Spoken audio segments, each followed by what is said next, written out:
In the case of neighbouring Ukraine, earlier this year, the European Union said you had more than 100,000 troops on the Ukrainian border.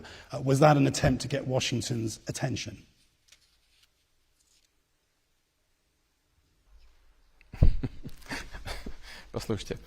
Look, first, Ukraine itself constantly, and I think is still doing that, it kept bringing personnel and military equipment to the conflict area in the southeast of Ukraine, Donbass. That's one. Two is that we conducted exercises in our territory, and not just in the south of the Russian Federation, but also in the Far East and in the north and in the Arctic.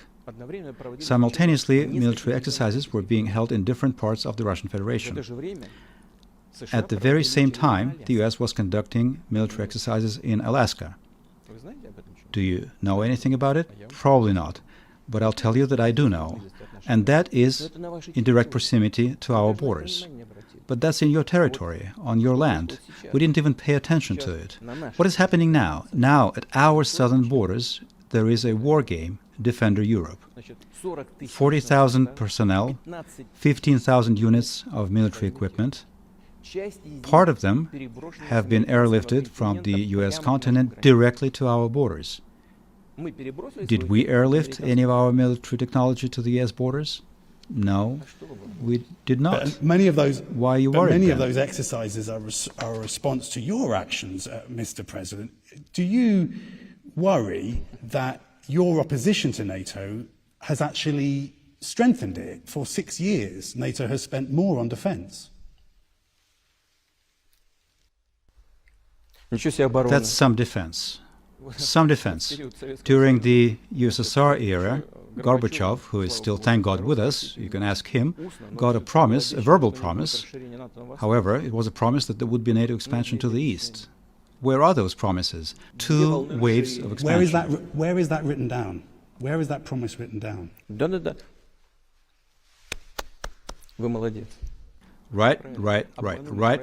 Well done. Well done. Correct. You've got a point. Got you good.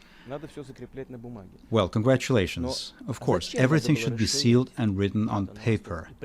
But what was the point of expanding NATO to the east and bringing this infrastructure to our borders? And all of this before saying that we're the ones who have been acting aggressively? Why? On what basis? Did Russia, after the USSR collapsed, present any threat to the United States or European countries? We voluntarily withdrew our troops from Eastern Europe, leaving them just on empty land.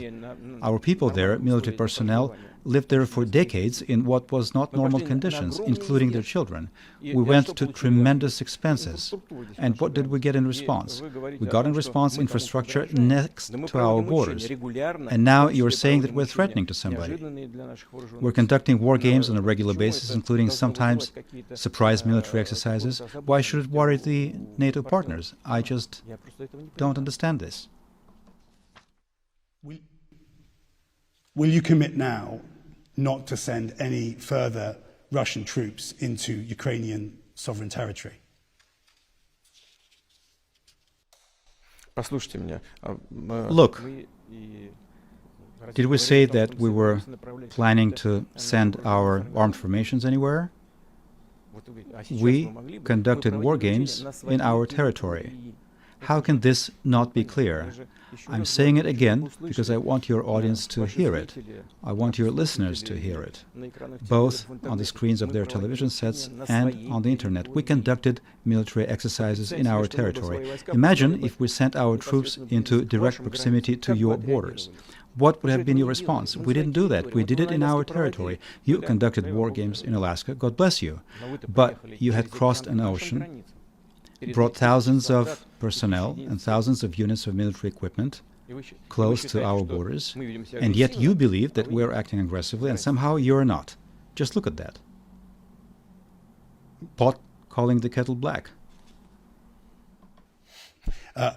Moving on, the Biden administration has said that at your summit they will bring up the case of 2 US prisoners in Russia, Paul Whelan and Trevor Reed.